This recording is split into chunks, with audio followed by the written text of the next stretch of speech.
good afternoon, everyone, and welcome to another session of one of our webinars. Today's webinar is about how to get your recruitment induction on track during this COVID-19. Now, hopefully, we just had an announcement from our wonderful government down here, Daniel Andrews, that's starting to release things, but it looks like I think by the 1st of November, we're going to start to see things open up, retail and stuff like that, which is absolutely fantastic. This webinar is all about what I believe, and I've got a wonderful person assistant who's joined me on this webinar, Maya Traveska, who's one of our HR consultants in this business. You know, we want to talk about what's actually happening now at the moment with the way that we're doing recruiting through key business advisors, not only ourselves but also for our clients. Okay, so what we're going to do is today's webinar is about the following. We're going to talk about the best ways to recruit during COVID-19, how to induct your staff, even remotely. And we've just gone through this exercise only last week. So we've had a new wonderful person join our business. Her name's Rebecca. And yeah, so we've done it remotely. So I'll go through some of how that all went. How to train your staff in the most effective way. We're going to talk about how to create better employee engagement for new starters, which is, helping everyone else with the induction process. And then how to put a plan in place for success. So a little bit about me, Key Business Advisors, it's been going well over 12 years. It's actually coming up to 13 years. And we just love helping lots of small, medium-sized businesses to get the results they're looking for around, strategy, sales, and human resources. And on today's webinar, I have this wonderful person, Maya Traveska, who's our one of our HR advisors, consultants. Maya, 10 years of experience. How are you, Maya? You've been with us for well over 4 years now. So, and you do specialise in the onboarding, induction, performance, people management, everything to do from employees' life cycle from start to finish. How are you, Maya? Great, thank you. How's everyone today? I think everyone's going just great. It's Monday. We've got grand final public holiday on Friday, and we're starting to get out of this. 3 things about our business. We're all about business advice and strategy. We offer that HR advice and support, and we do lots of professional sales training for many companies out there to try and help them grow their bottom line.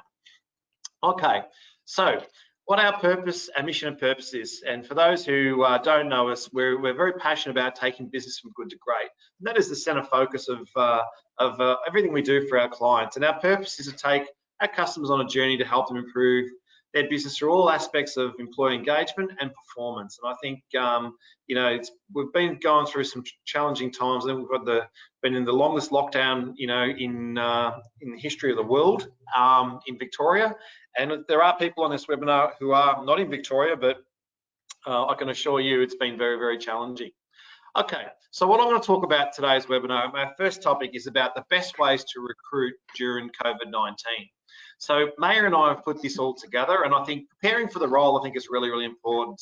And for me, when if I use my business strategy hat on, is do you have a budget for the role and the need to hire as it's a cost to your business? I think it's really important that you've got some sort of budget in place. You need to look at your P&L and work out, the KPIs and the targets that need to be achieved. So I think, again, I would always refer you back to your accountants. Can I afford to put this person on? That could also be an argument. Or can I not afford to put this person on as well? But I think it's really, really important. I think you need to plan for the role, the roles and responsibilities and who they report to, which is really important. And I think, you need to create or update your position description.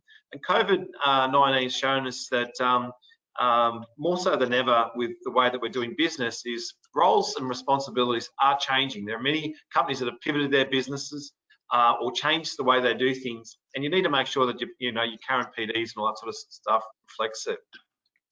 I think it's important to create a job ad that creates interest, to ask your potential candidate to apply and also to add a covering letter. And I'm always, anyone who does training with me, I'll always say, put a carrot out, put out a carrot or a bit of bait on a hook. Give me 5 reasons why you believe you'd be best fit along with your resume. And the reason why I recommend that is, You know, if you put a job out right now for a marketing coordinator, I think you'd probably get about over 100 applications come through, or a business administration, because there's just so many people looking.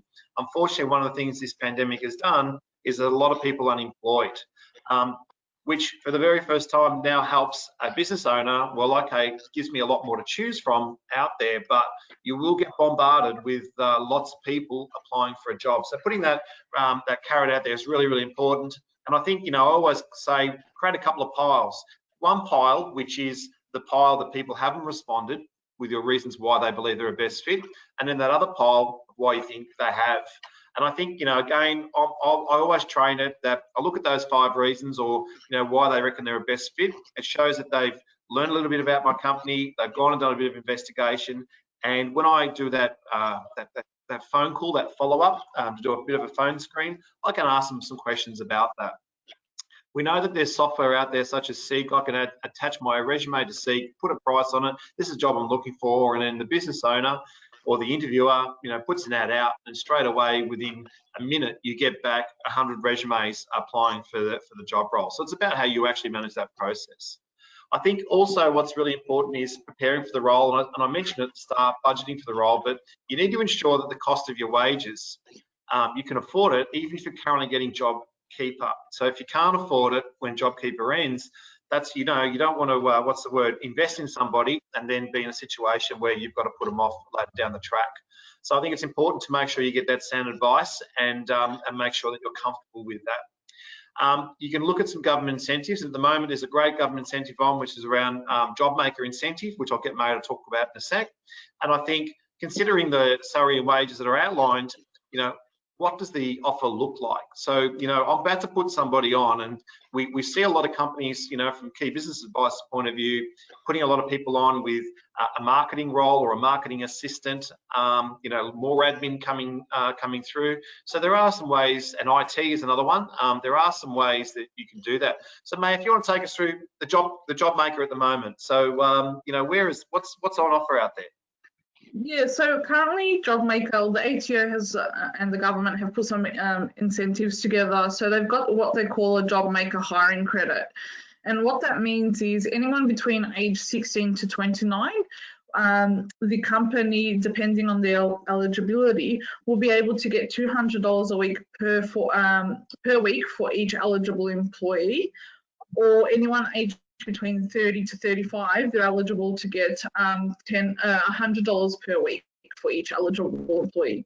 However, to be eligible, you must have an ABN, you have to be up to date with the tax lodgement obligations, be a payee withholding registration, and as well as have single touch payroll. So there are a few things that need to be ticked off before you can do it, but definitely be in conjunction with the accountants to see whether you are eligible, and that just helps the businesses if recruiting in this instance and you're lucky enough to get someone between that age bracket. So it's a good initiative for businesses to be able to be recruiting at the moment. And if you do have any questions, I'm happy to have conversations with you after this webinar. I'm pretty sure it's got to be a minimum of 20 hours per week, but you know, I also think it's a good opportunity. And again, you know, HR best practice is when you recruit, you find the best person for the role. So if you're not eligible for it, I'd still put the best person on. But you know, having said that, if I can get a bit of support and can find somebody who can fit into the role that I'm happy to train and prepare, then that might help me. So if I've got somebody to do a bit of admin work or some follow-up or IT or whatever, I think that's a good initiative to put out there.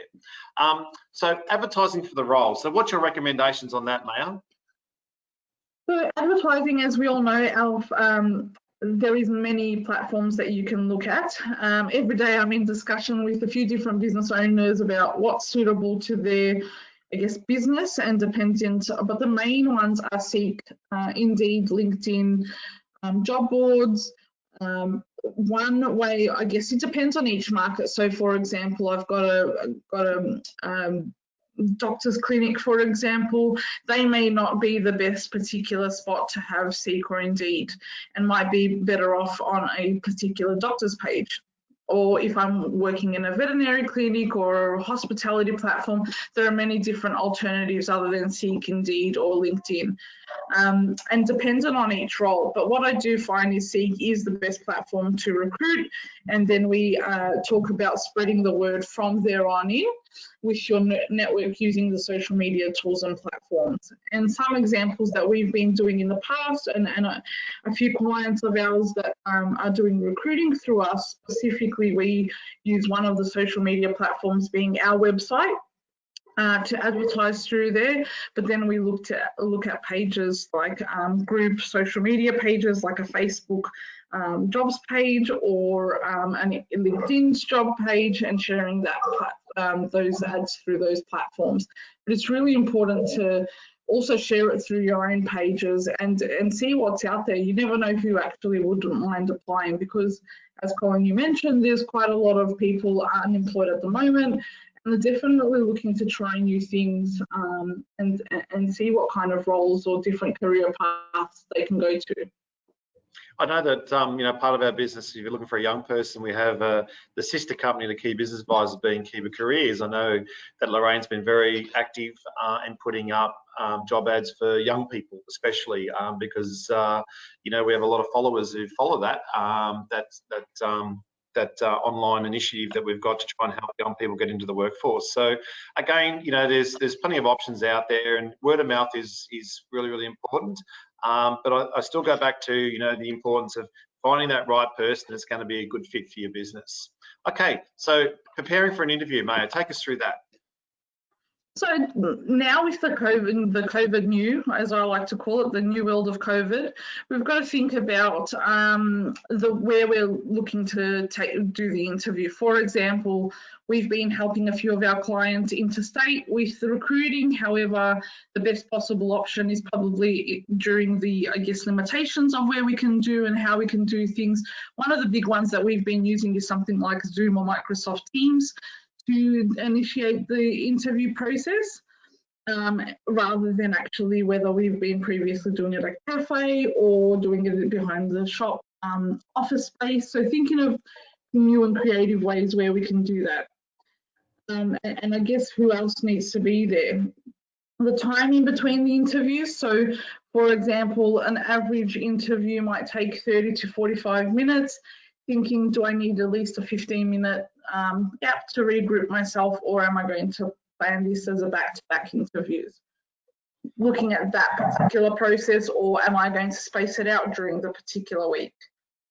Thinking about, do I have the right setup for Zoom or Microsoft Teams? One thing I've noticed throughout the interview process, not everyone has got Microsoft Teams, so it's important to educate those people that we are interviewing as well, that look, it might require you to log in a little bit earlier for you to be able to actually physically attend that interview, and just make sure that you're registered prior so we're on time and ready to go for the interview. Think about the forms and the information that we want the people to complete before the interview, if there is. For example, the application forms that we use as part of our recruitment and potential onboarding is do they meet all the requirements for the building and for the business, and either checks if there's certain pre-employment checks or there's medical checks to be done before that as part of the recruiting process. We need to look at that as well. Then we look at the first round and second round of the interviews. We've got to think about, okay, so I've put out the ad, who is the next person that's going to be screening the candidates? For example, in our team, I may get someone like Lily or Rebecca to start looking at the candidates in the first round, or if it's going to be another third-party person that's helping you out, do they have all the information about the right applicant that you're looking for, or as close to the right applicant? And then having those people, okay, well, it's going to be Colin and myself interviewing the first candidate, fantastic. Second round, we might want to actually get the business owner in, or get someone, for example, if you did have the business owner in the first interview, the second round might be with a colleague that person might be working with, to see how how they'll fit, and I guess checking the availability of that person that's going to be attending the interview.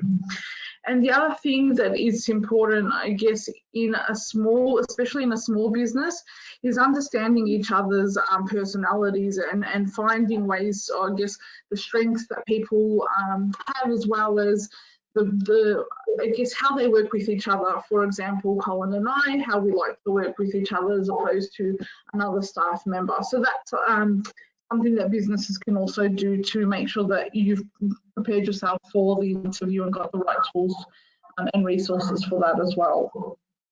I think, Maya, that's really interesting. I mean, because, you know, normally what we would do is we'd do a phone screen, and then what we would do is we'd get them to come to our office for a first round interview, and we'd get them to fill out an application form at the front reception. But whereas now you want to get that done remotely, so you still want to keep those best practice habits in place. The only difference is now you're doing it online, which is a new world for a lot of people. I think if I can say, like, you know, when you're interviewing for the role, you know, that application screening process is really, really important. You know, do their experience align with what you want for the role? And, you know, a lot of people ask me, well, how do I know what I want for the role? And I just say, well, look, it's very, very simple. You know, you look at the skills and competencies that you must have and write down what your top 10 are that is non-negotiable. And then maybe your top 7 behaviors of what you're looking for. So when you put an ad out and, you know, what you're looking for, you want to make sure that when you're actually screening, you know, does it align with, you know, those competencies that you need and those behaviors? Yep, you create a short list, and if they provide you with, you might have an assessment criteria. So your 5 reasons why. Like, to me, again, I can't push that enough. I want to know that people have looked through our website, had a look at what we're all about, and see that, you know, they've taken interest.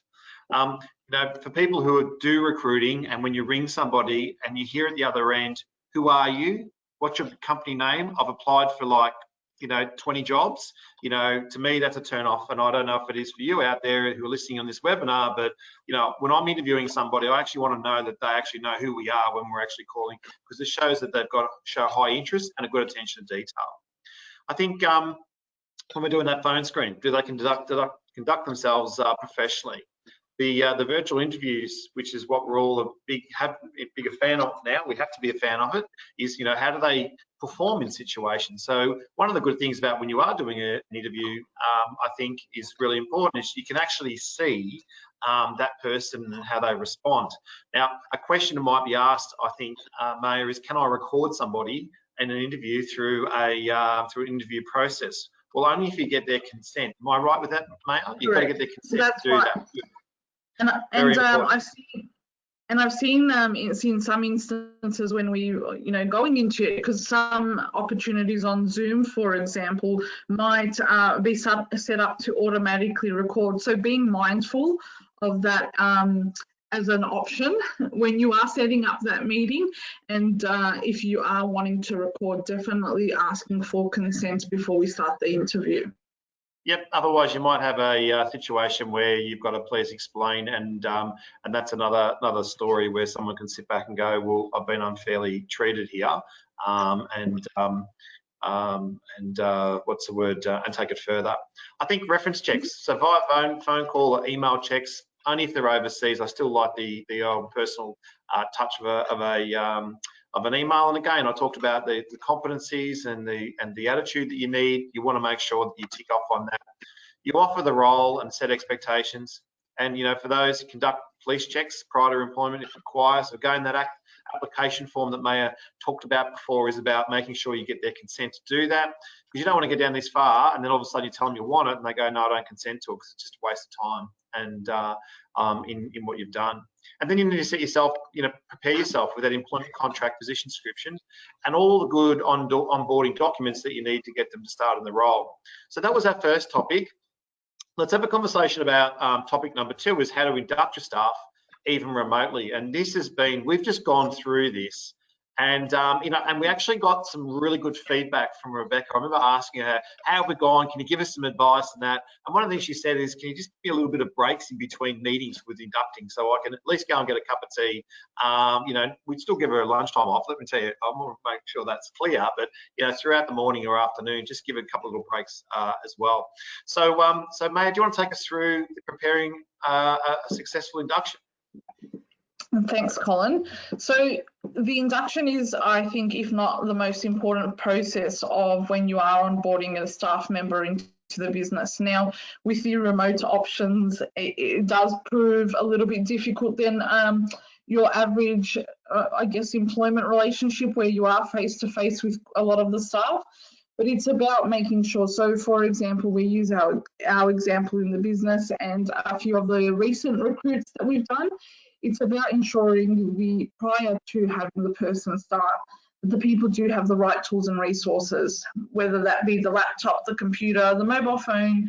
You know, do they need dual screens? Do they need a keyboard? Do they need a headset? So thinking about that on the logistics of how we're going to do that and how we're going to transport it to them, or are we delivering? Thanks to Dan Andrews, now we have that extra, I guess, an extra 20 kilometres added onto our 5 kilometre radius. But however, you know, in some instances, whether it needs to be couriered over to the staff members' premises.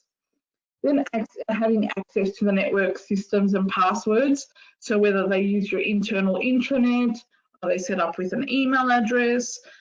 Do they have all the right logins? And they probably won't use it in the first week, but it's the rest assured of having that set up as part of your onboarding, and good practice to have that done prior to the staff member commencing.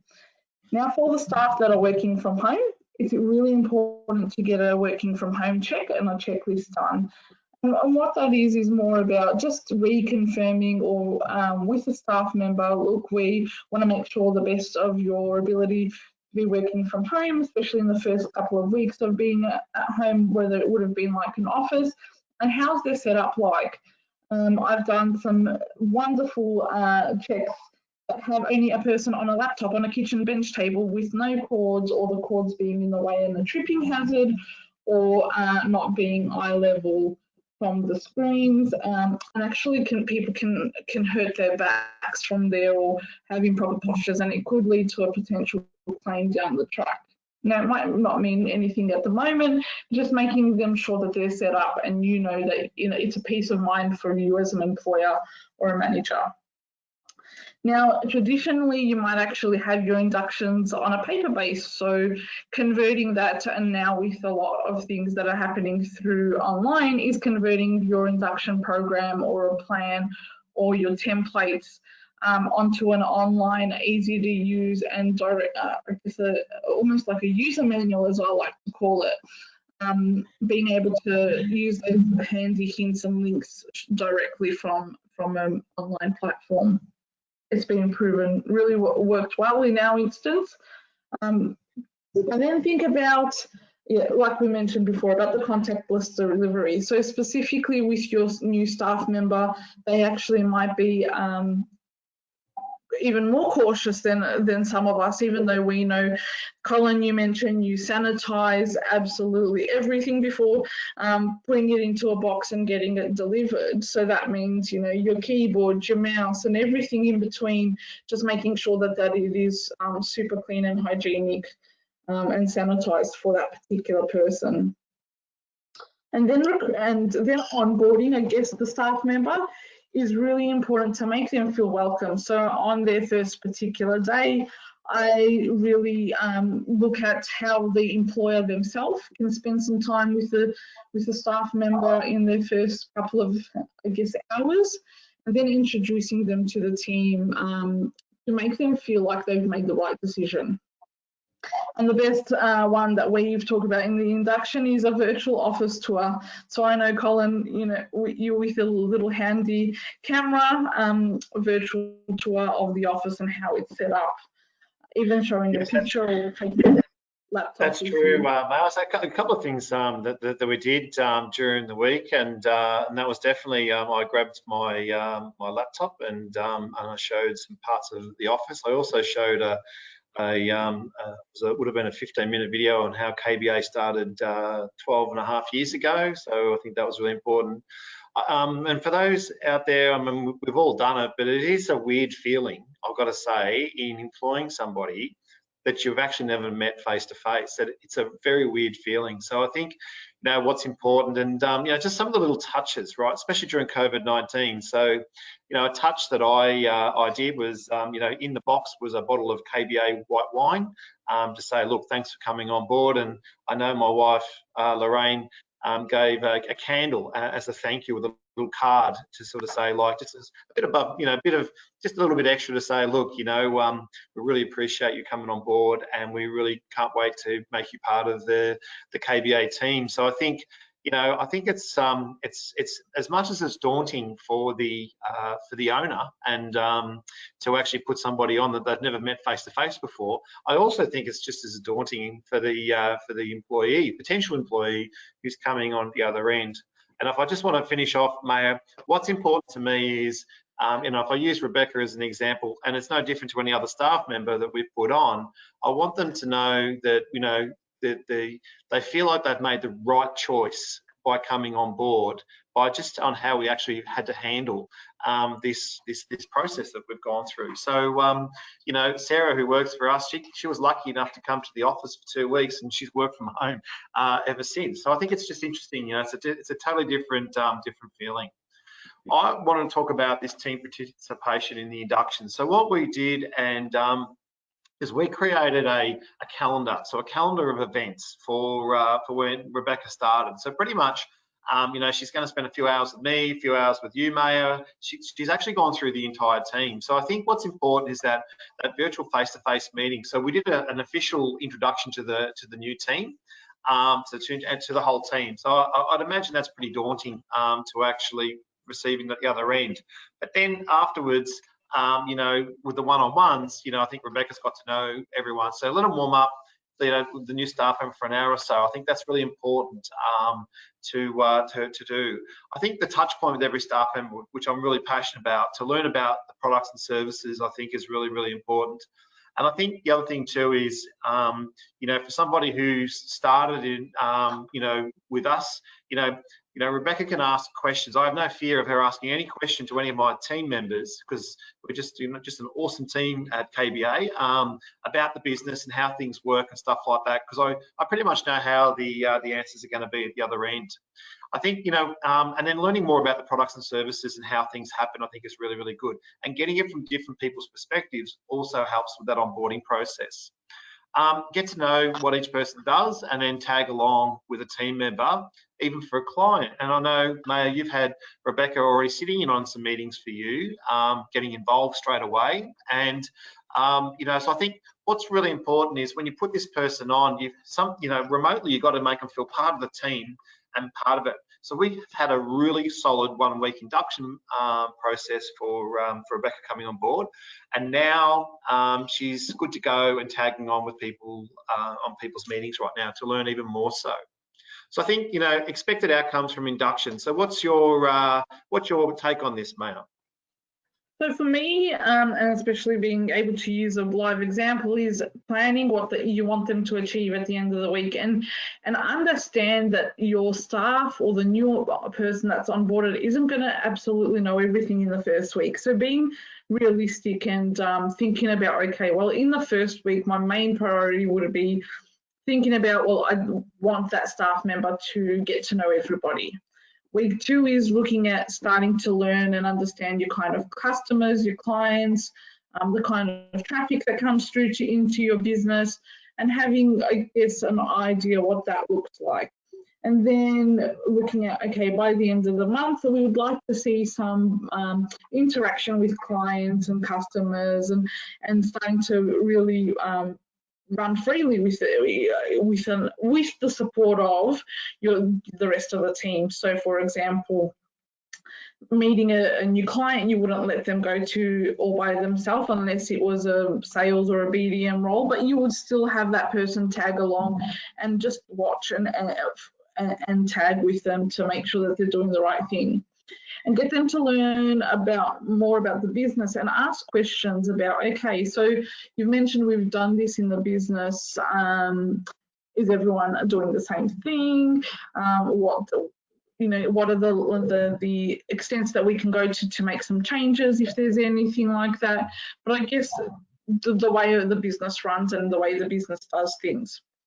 And also laying the foundations to get them started. Like we mentioned throughout these last few slides, is we've got the right tools, we've got the right resources, we've educated and shown them ways in which we can, which we expect for the staff member to run. Then checking in on that is really important as an expected outcome of the induction. I think too, Maya, on Friday of last week at 4:30, we had drinks with the team, and it was for everyone. And we had Steph, who's had 2 children while she's worked for us, has now come back, doing extended her hours and has come back and doing more work. So it was sort of like a bit of a get together, and it was nothing to do with talk about work. It was all about having a bit of a laugh and how things go. So I think that's all part of that onboarding process and making sure. Now I want to talk to you, which is my passion, is around how to train your staff in the most effective way. Because I think what's really important is you get a new staff member on board, and yes, you are employing for some sort of skill level, but you want to make sure that they're doing your way, and I call it the KBA way. So you prepare like a bit of a training plan. And for me, the KBA way is this is how we do things, right? So what's your way on how you actually do things? And I think the better you have that induction and those things, that training plan set out, the better it is. You go through your products and services, and I think what's also important is not only you're talking about the products and services, you also explain how customers engage with your products and services to sort of give them that big picture. Systems and processes is a big thing, right? Because we all have systems, but how do you know for sure that that your new potential staff member coming on board is actually going to understand it? Now, again, I struggle with this because the old face-to-face way of doing it is sitting them next to you and showing them on the screen, this is how we do it. But now we're in this world of Teams and Zoom, so we have to do it remotely. And just explain how things are.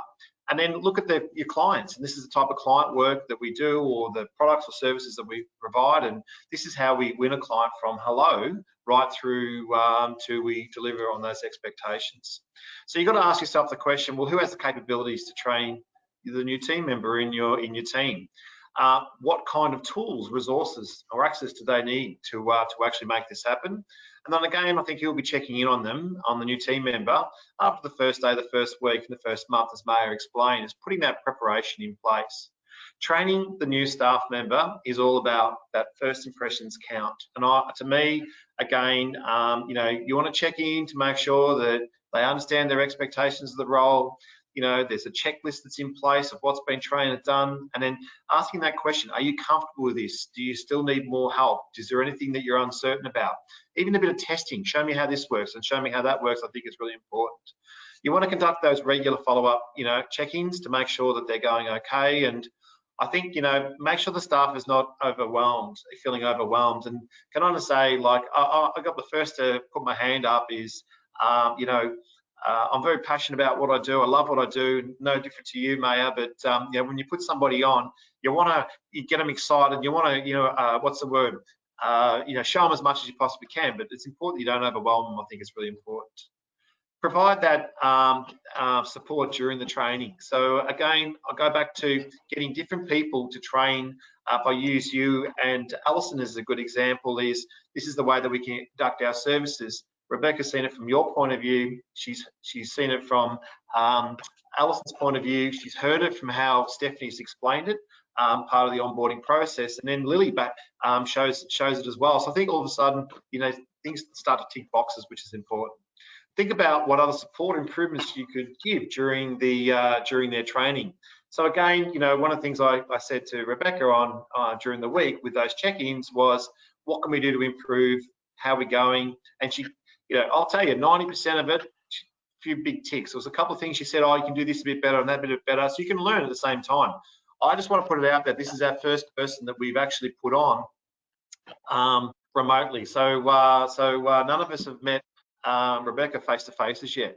I think it's important that you get that feedback from the trainer to ensure that the new member has also all the information they need. And that's something that, you know, again, if you have your team that's also helping this new staff member come on board through their induction, you can check in with that. And, you know, there's nothing more motivating than hearing it from your own team. Hey, look, I've just shown this new person this. I've just shown Rebecca this product, and she gets it. She understands it, and really loved it. So I think that's a big win for me. And I think it's around setting expectations, those goals and objectives. So from the training conducted, you put together some sort of create an action plan for more training required. And Maya spoke about that before. Key outcomes from the training. So you create those special projects and provide some sort of assistance. And again, you know, if you've got suppliers that you work with, can they train this person as well and show them? Again, shadowing with another colleague and getting their feedback is really important. And I think show that big picture and how they would fit in, which is, again, I made that comment before, that new staff member coming on board, they're thinking to themselves, yes, I've come to the right place, which is really, really important. And create some sort of rate card or have an open, honest discussion on how they're progressing. Now, I want to put it out there, Maya, if they're not progressing that well, what would you do? So in the induction, I would look at in the induction side of things. If they're not progressing that well, what would be your recommendation on that? Definitely talking, setting aside and talking or catching up with them and saying, look, how are you finding the induction and the plan that we've put in place? And it's really, really important to communicate with them.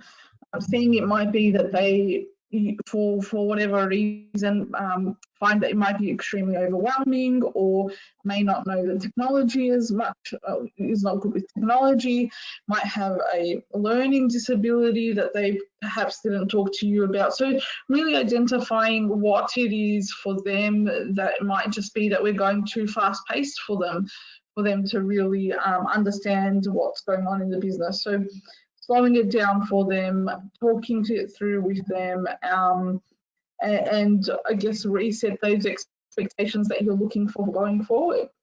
Yeah, and you're right. I think, you know, sometimes we can go a bit too fast. Okay, well done. So our next topic is around how to create better employee engagement for new starters. So Maya, can you take us through this slide, please? Yeah, so for us, again, we talk about the KBA way, and that's been stuck by us for the last couple of years that I've been at Kiva, is educating how we do things as a business. So in your business, it would be how you deal with customers. What kind of products and services do you have? Talking through what those products and services mean and how they what they actually mean to the business. So it might be whether it's a product that you're selling, and you might be a telco, for example. These particular products are one of our high value products, and how we deliver this to our customers is by following this process. What kind of systems and processes we have in place, and the client. So that's really, really the key, I think, throughout the first 3 days of the staff member onboarding the business, getting to really understand. And then day 4 and day 5 is actually getting them to look at those particular products, services and systems and the clientele that you have.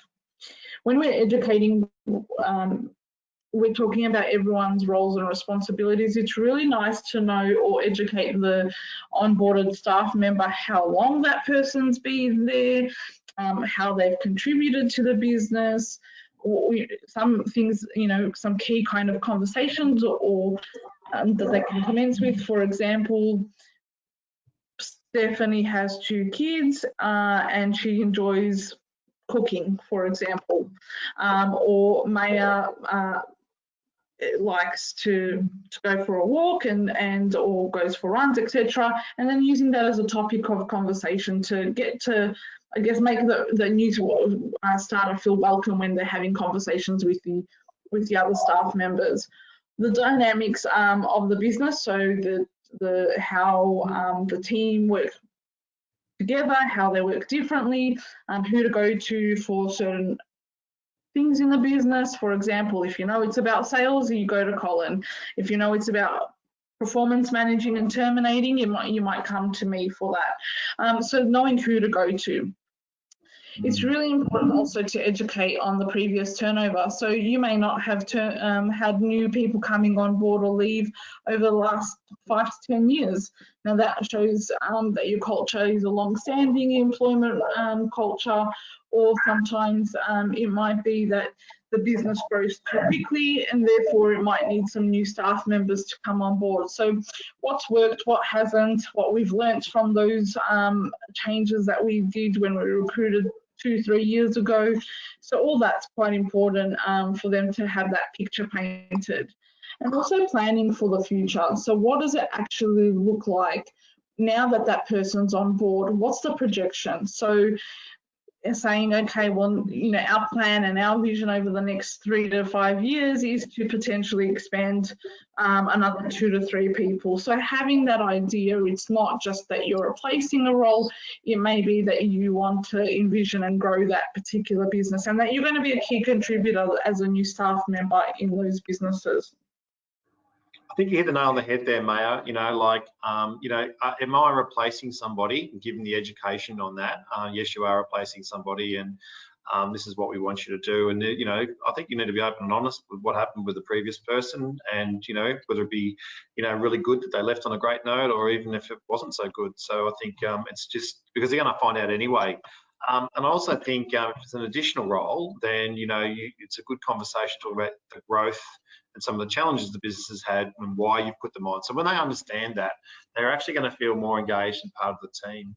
And just on what you said, Maya, like I made a comment before, I actually showed Rebecca how our business started 12.5 years ago. So we've got a video that goes for about 15 minutes and talks about the journey. And I think that was really good because that created a really good conversation. And just on the induction side of things, you know, when we think about it, when we did it, myself as a business owner at 4:30 every day last week, pretty much apart from Friday was at 4 o'clock, just about half an hour, just checked in with our new staff member who was being onboarded remotely. Just, you know, one of the questions I asked was, you know, how did you go today? What did you learn about our business? And you got any questions for me? Just something like that, as simple like that, just creates, I think, more engagement. I certainly felt that with Rebecca. And then to me, that's making them feel part of that journey. So, you know, again, this is re-echoing, why have you employed them? Placing a staff member or as business growth. What does it look like in the next 3 to 6, 12 months look like for them in the company? Because they've got to see themselves in a position. You've got to actually paint that picture and then have that, what I saw, that foresight or that paint that visual picture for them. Talk about some of the potential changes that may come through and how you can overcome them within the business. And again, it's a good two-way conversation. And then, you know, take them through the roller coaster ride of the company of how we go here. So, you know, one of the things that I talk about is, you know, nothing's perfect, and I don't know of any business out there that's perfect. All businesses go through the roller coaster ride. So I think, you know, you sit back and you talk about that, and you know, from a perspective, you're actually giving some really good insight information to that new employee who's starting, and you know, and as Maya said, you build that picture on where they're going to be. The power of engaging other employees to support new starters. And I'm a massive advocate for this, and that is it creates cohesion. So they can have conversations and get to know each other from a personal level, as you said before, Maya. They can ask questions about what's Colin like to work with, what's Maya like to work with. So they're sort of finding some things out. The collaboration, I think, is important. And again, for anyone that knows the way that we operate in our business, we all want cohesive, we all want collaboration, we want team commitment, team accountability. You know, we're out to achieve the goal for our customers, and that is to take them from good to great. So that team engagement, I think, is really, really important, and that positive culture, I think, is extremely important. One thing that the feedback that we got, you know, on Friday from Rebecca is consistency on the message from our business, from everyone in the business on where the business is going. So I see that as that's a big tick of the box for me.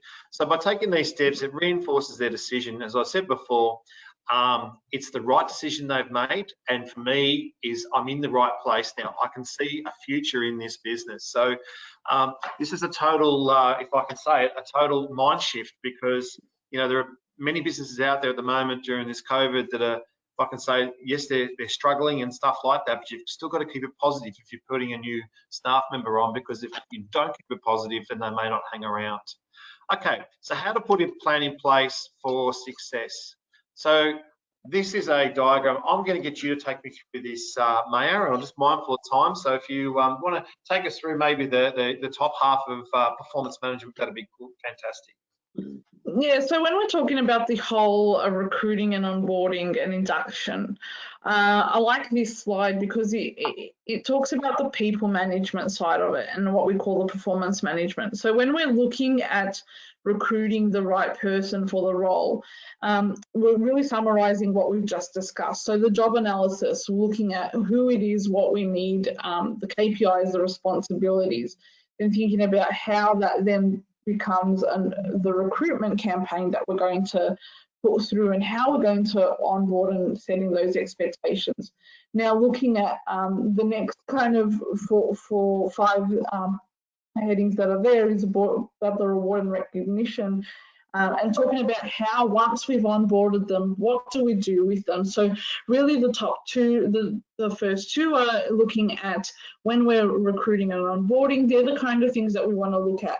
But to keep somebody engaged and to keep them on the right path and be a part of your business in a long-term capacity, that's looking at, okay, well, they're doing a great job. What does it look like in 6 to 12, 24 months?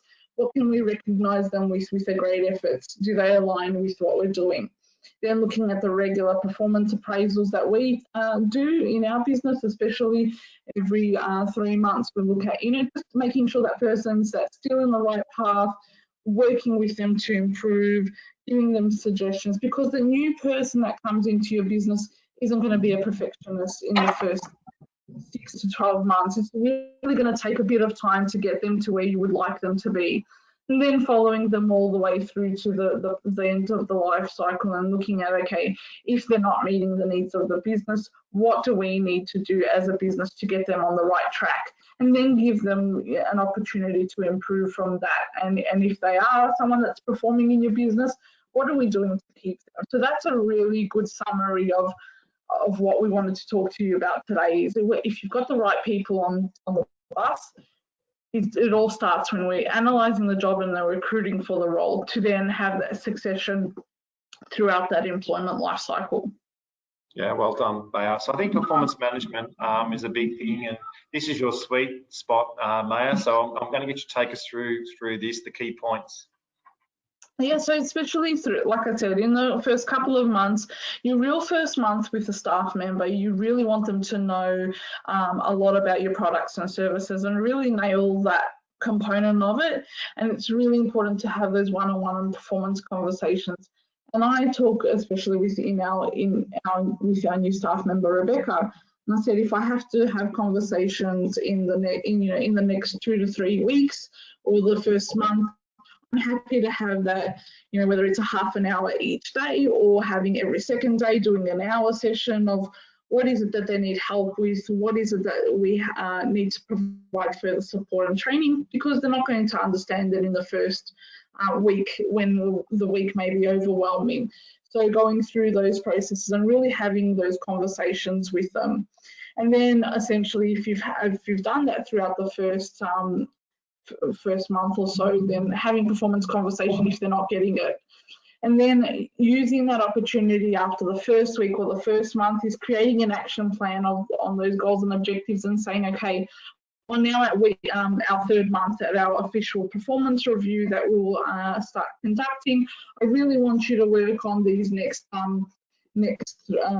3 different services, for example, or products that we sell, and how do you think we can support you in selling those products or educating on those products?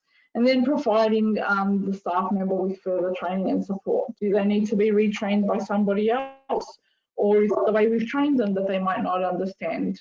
Do we need to have somebody else do that with them?